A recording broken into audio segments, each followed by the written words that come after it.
আসসালামু আলাইকুম। আমি আজ আপনাদের সাথে শেয়ার করব খুবই মজার একটা চচ্চড়ি।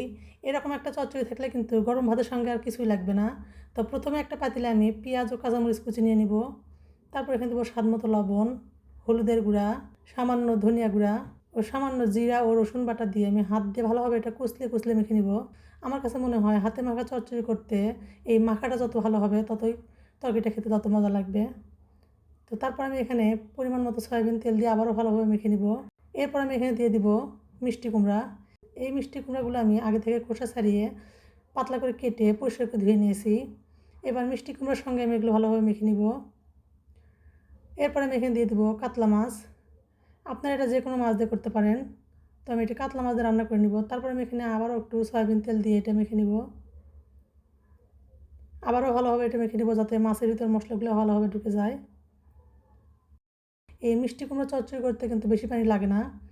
তারপর এটা আমি ঢাকা দিয়ে রান্না করে নিব। আর এই তরকারিটা কিন্তু খুব তাড়াতাড়ি এবং খুব সহজে রান্না করে নেওয়া যায়।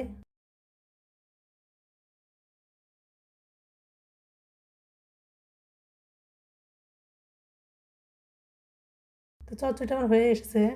এটা আমি একটু লাল লাল করে রান্না করে নিব। শুধুমাত্র একটা তরকারি দিয়ে আপনারা পেট ভরে ভাত খেয়ে নিতে পারবেন, এতটাই মজা হয়। তো আপনারা এভাবে একবার রান্না করে দেখবেন, আশা করি ভালো লাগবে। এবার একটা বাটিতে বের আপনাদের দেখাচ্ছি কতটা সুন্দর হয়েছে। এই চচ্চড়ি থাকলে কিন্তু গরম ভাতের সঙ্গে আর কিছুই লাগবে না। ভালো লাগলে লাইক কমেন্ট শেয়ার করে পাশে থাকবেন। Thanks for watching the video.